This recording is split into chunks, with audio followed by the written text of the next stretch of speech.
Well, thank you guys for joining us for our March share video. We're actually filming this after doing our first group in person last week. And Angie will tell you, it was so amazing to be with other lost families and just sharing our grief, sharing our stories, and just be there to love and support each other. And it was such a beautiful experience. And we're just so hopeful that this group will grow and we'll be able to help more and more families, after they've gone through loss and just help them with that grief. So the topic that we actually talked about was holding space for your loss. So today, that's kind of what we're going to go through. Very similar to what we did in the group, what we talked about in the group. So this will give you a good feel of what we're going to be discussing. And then we're in an intimate space where you can also talk about what you're going through and what you feel and how this relates to you. So first, we'll start with introductions. I'm Rachael Delacroce. I am on the board of Share of Lancaster now for over 2 years. I am a lost mom. I have 2 daughters that passed during pregnancy. I have 1 living son who is 6. And Angie, if you want to go ahead and introduce yourself. Sure. My name is Angie Chelton. I am a lost mom as well. My losses occurred 17 and 18 years ago. My first baby, Callan, was lost in the 8th week of pregnancy, and my second baby, Andrew, was a late second trimester stillbirth. I have been involved with Share of Lancaster as a board member or volunteer for almost 9 years now, which I was surprised when I thought back over those years.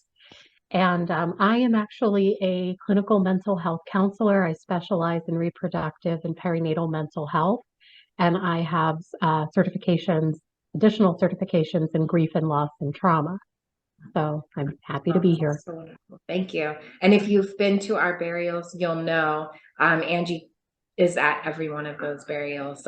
She's just always there to help out, just do whatever she can to create a space that is loving to all your precious babies.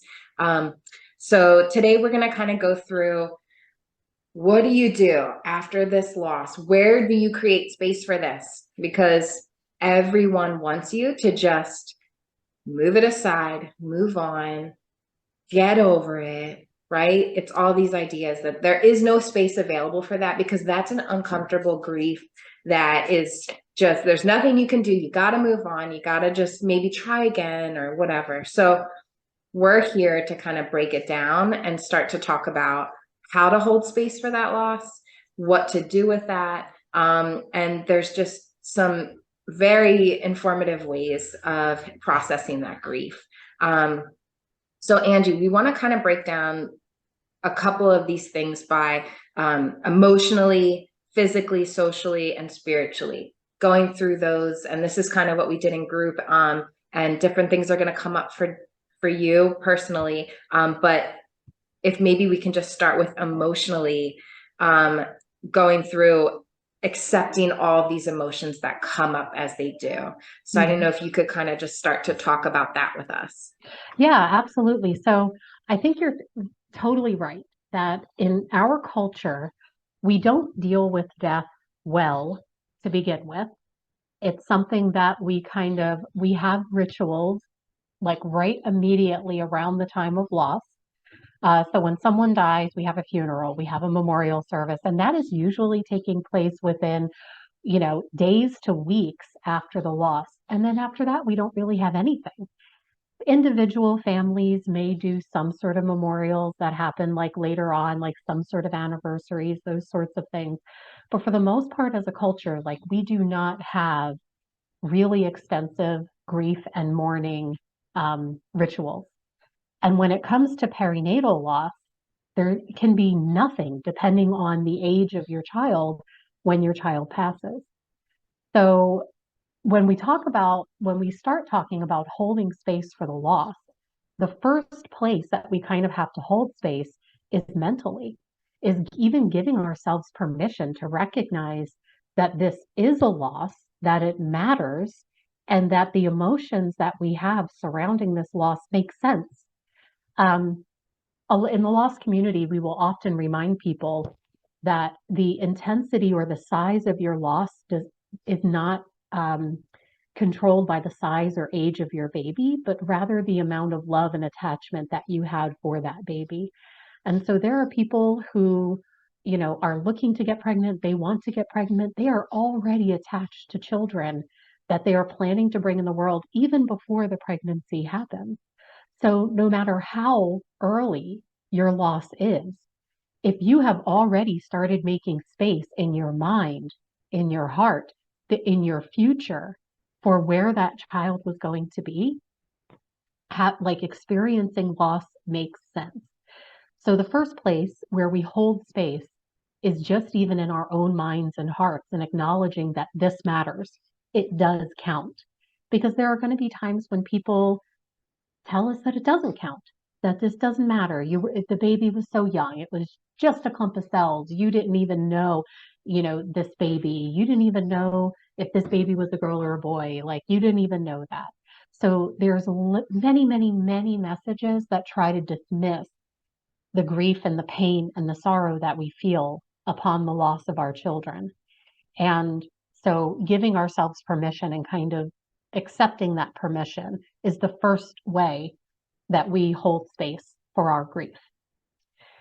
When we move on and we think about these emotions, the next thing that we do to hold space is to practice what is called mindfulness. And that is to be aware of whatever emotions arise without judgment.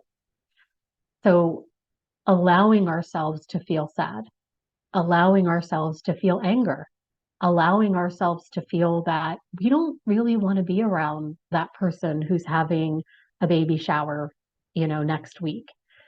We are allowed to have the emotions that we have and acknowledging them, accepting them, and not judging them, not trying to tell ourselves what we should feel or what's acceptable for us to feel, but rather just acknowledging the emotions, noticing them, allowing them to be.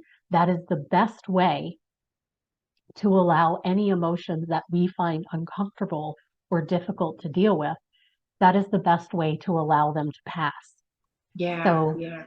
yeah, And I so like, remember we were even talking about it at group, and I think I just grew up with this mindset that like there are these good emotions and bad emotions, and control the bad, deal with them yourself, only express all the good, right? That's how you stay the half, glass half full kind of life. But then as the more, I mean, I'm learning this in a kindergarten class with a bunch of kids, but that all these emotions are valid.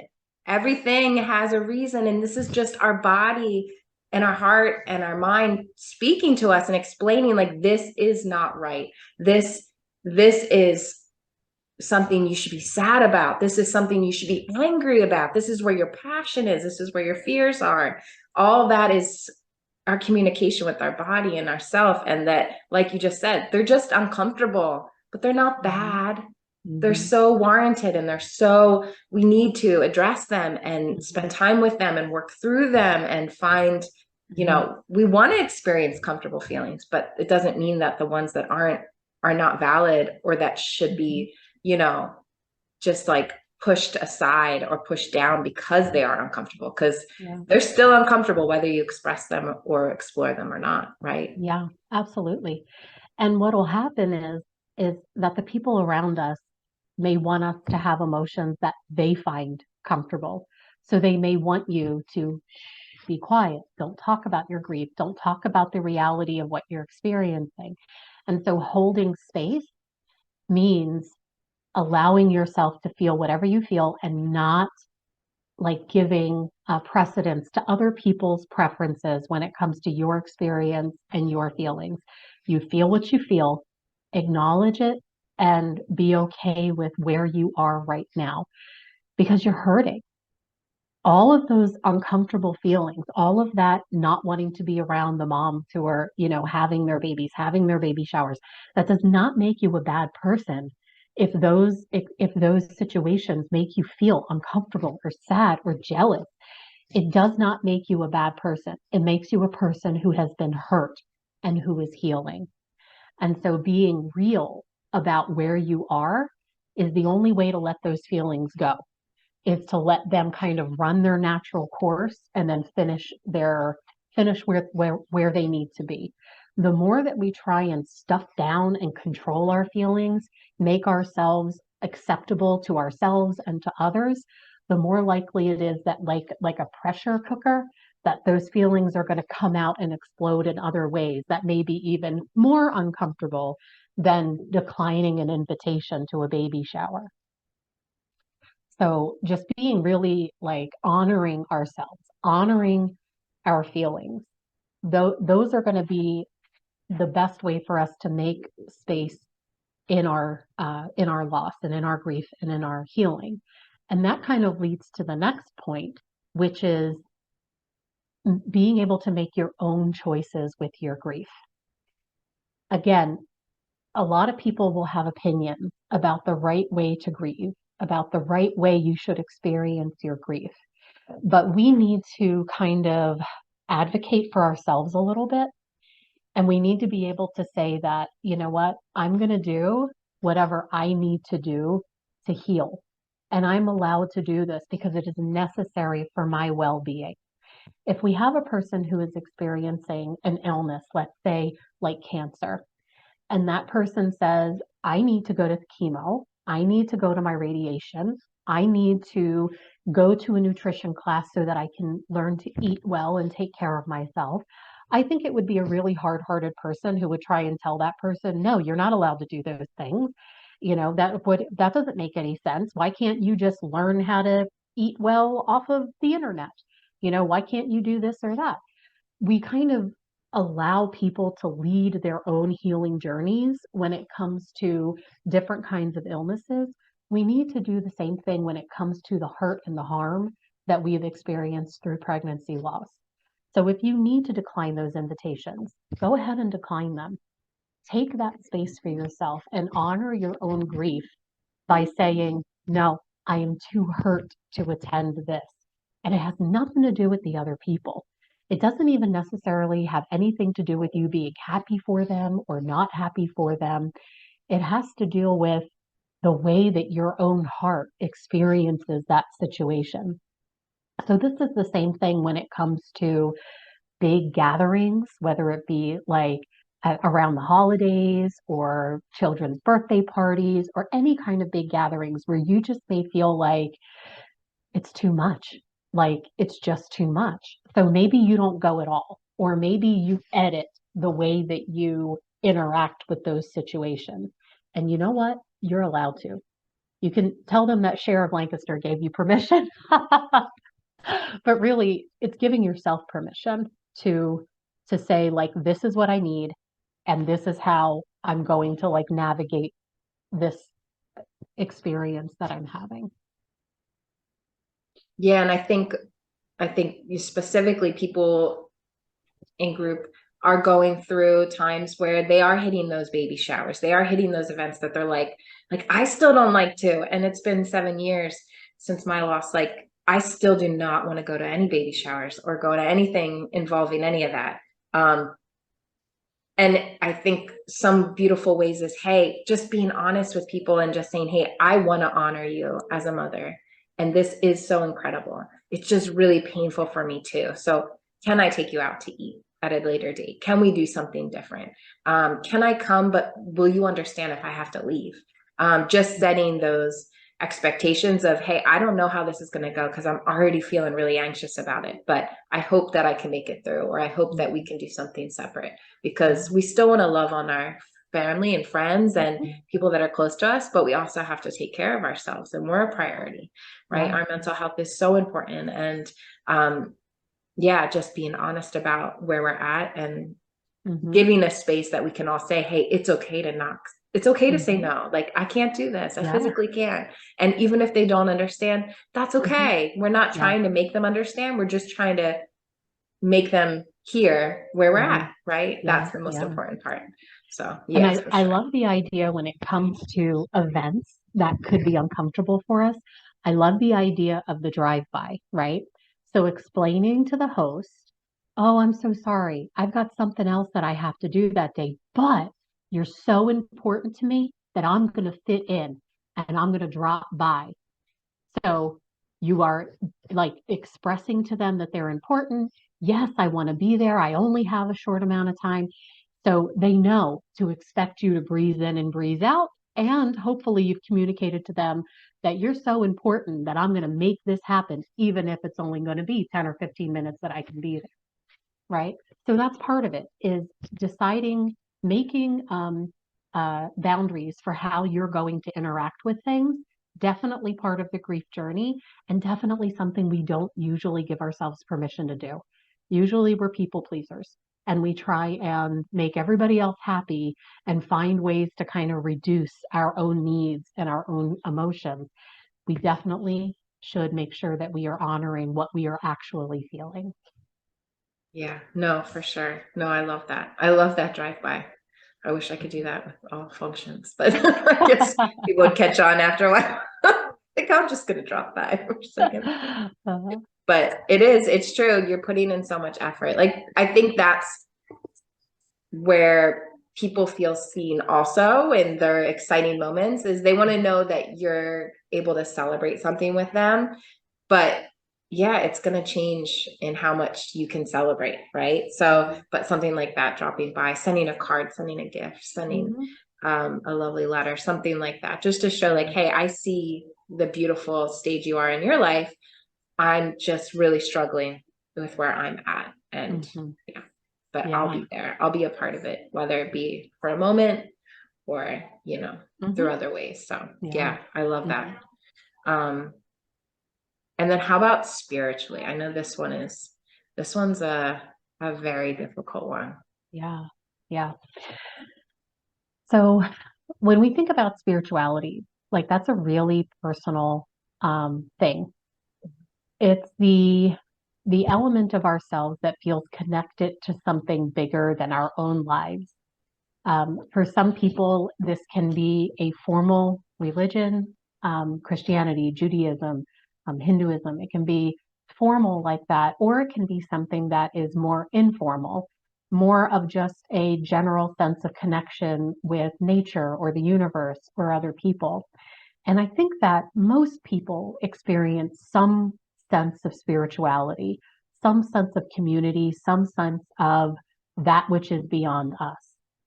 And when we have a loss, it is really, really natural and normal for us to begin to question our former understandings of the way that we relate to God, the universe, other people, collective um, humanity. And so I think it's really normal for us to take some time to kind of allow whatever comes out of this experience of loss to begin to inform and season and nuance that spiritual experience. Um, some people will find extreme comfort in their spiritual background. Some people who experience losses feel very firmly that, my life is in God's hands and anything that happens to me, I will be okay because God is a loving God and I don't might not understand this and it might hurt, but I trust God. And that is completely valid and a very healthy way for a person to process their spirituality in the light of their loss. And some people may be angry at God. How could you do this? This is a betrayal. This makes no sense. If you are a loving God, how could something like this happen? And that is also very normal, very healthy response to loss. When we make room for any questions that arise, when we make room to ask those big questions, where are you? How dare you? Um, we are engaging our spirituality in that place. There may be times when people feel completely shut down to their spirituality. I am done with whatever I knew before. It does not make sense. It does not compute. I am out. And that is also a very normal and healthy way to respond to the loss that you're having. What usually will happen then is that over time, people begin as they heal to make meaning out of the loss that they've had. It will be different for different people. It will look different for different people. And where you wind up may be very different from where your spirituality started. And that is okay too. The hope with healthy healing is that you eventually come to a place where you find peace, where there is some kind of resolution that happens in your spiritual life, some kind of, I am not okay with this loss. It hurts and it was horrible, but my place in the universe is A, B, C, D, even in spite of this loss.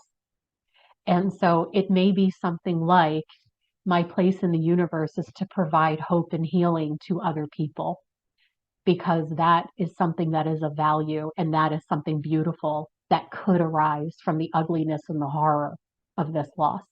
That is a perfectly valid spiritual response to loss. And, other people may have other reactions. It's so individual.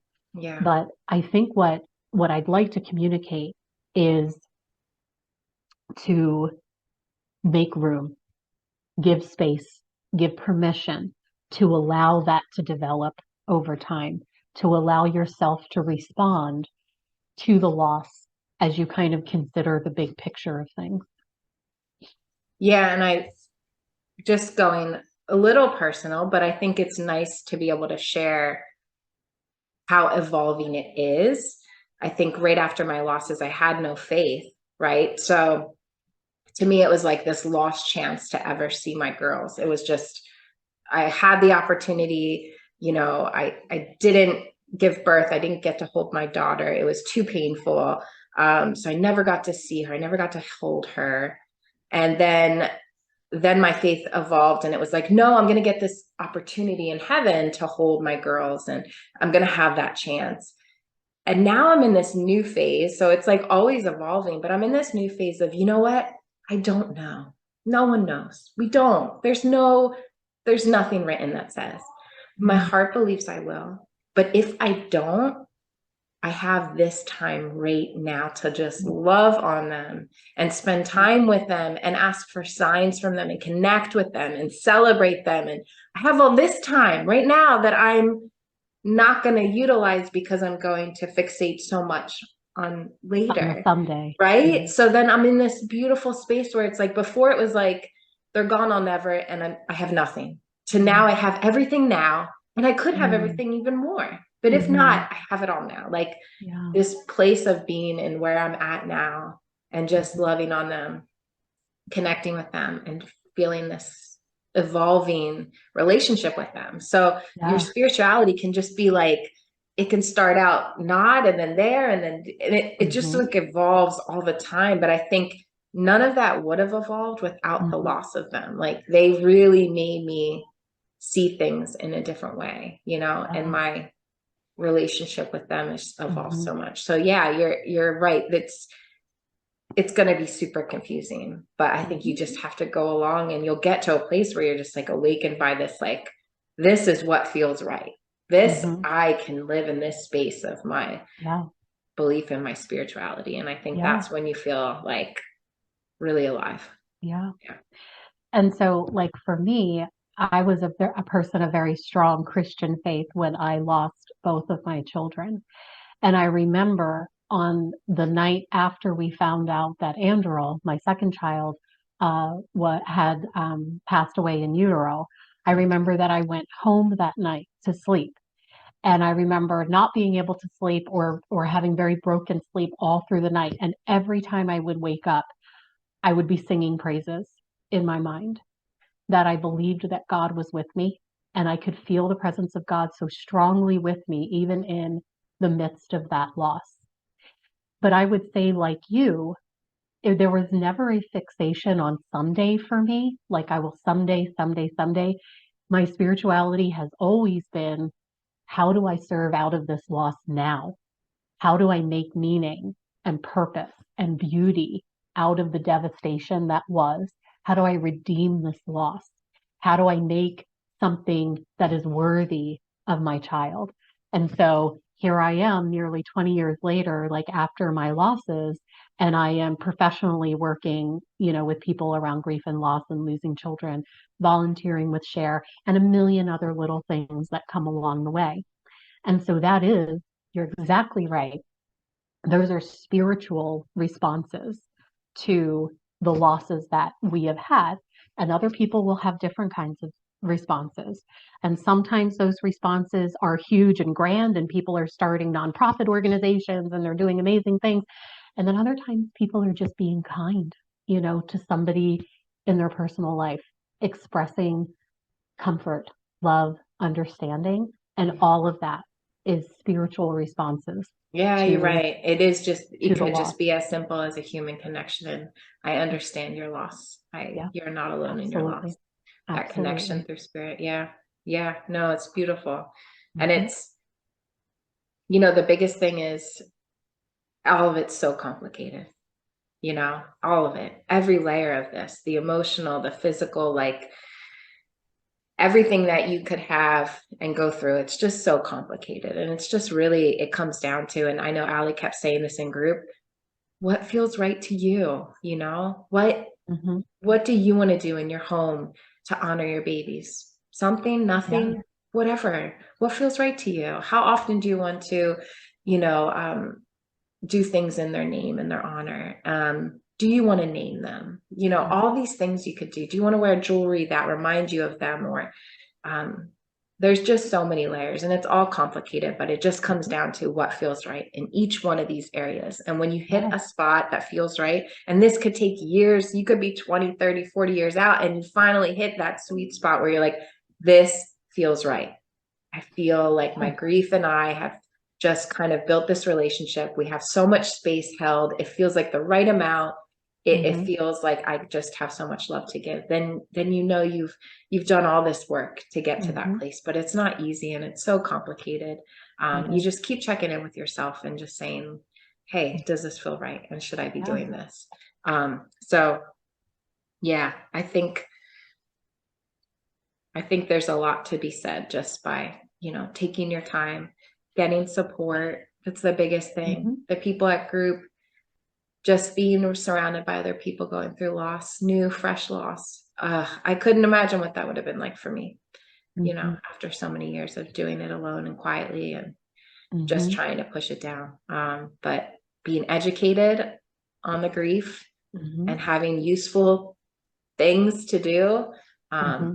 Yeah, it's incredible. And we really hope that moving forward that we get more people that can kind of be with us in that safe, sacred space that we can talk Hmm. about this stuff. But if not, then we hope you can watch these videos, that you take something away that just maybe will help you a little lessen the complication of Hmm. how hard it is to hold space, Hmm. because yeah, it's everything else is trying so hard to just push it away. So Hmm. is there anything else, Angie, that you want to touch on, or do you think that's kind of covers?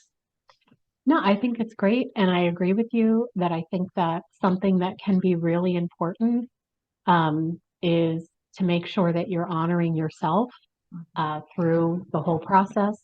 Yes. Share exists to honor our babies and to honor one another and the Yeah. experiences that we're having. So Share has different events that are coming up over this spring, summer, and fall. Yeah. There are going to be ways to take that time to hold that space even in your calendar Yeah. to honor and remember Yeah. yourself, your own parenthood, your own journey. And, we just invite you to come along with us on that. We're all Yeah. in this together. I We are, know. we are here together in this. Yeah. And then, like you said, like we're here to honor each one of you. I think Hmm. that's so important because, yes, we are honoring all those babies and they all mean to us the same. We love them all the same. But Hmm. it's each one of you that we are here to welcome you just as you are. Just Hmm. come as you are. We're here to love on you just as Yep. we are your baby. So yeah, I think that's so important to remember the Hmm. people that are going through this loss and really don't know how to get through it. Hmm. Um, yeah, so we'll keep you posted tentatively. We have our next group scheduled for April 15th. We'll confirm that. You'll see that once that's confirmed with the Ephrata Library. And then our next burial is May 9th. We just do want to touch on the fact we have online, and we will further touch on this, that the land that is directly behind our burial plots is undergoing some construction and probably almost a year-long process of they're putting up homes there, and there will be construction. We're working with them. We were able to have a peaceful, quiet burial on Tuesday, and moving forward, that is a must. But we are in the process of just beautifying the space and trying to make it look as beautiful as possible, because your babies mean so much to us, and we would never want you to think that that it's anything other than that. And we are doing everything we can to try to make it still feel as sacred and beautiful, and honor them the best that we can. So please be patient with us. We are trying our best, but we don't want you to be taken off guard if you're going to visit your precious babies and you notice, hey, things just aren't looking the same. There is a lot of construction going on, and just unsettled by that, we want to prepare you for that, and that we are making efforts to just improve that.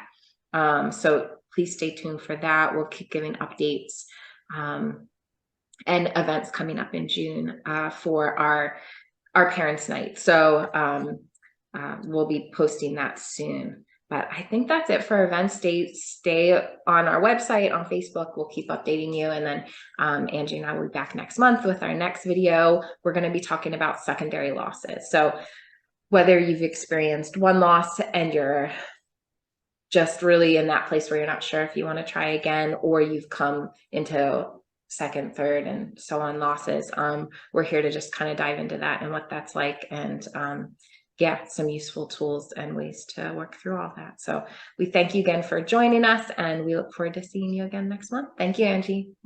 Thank you.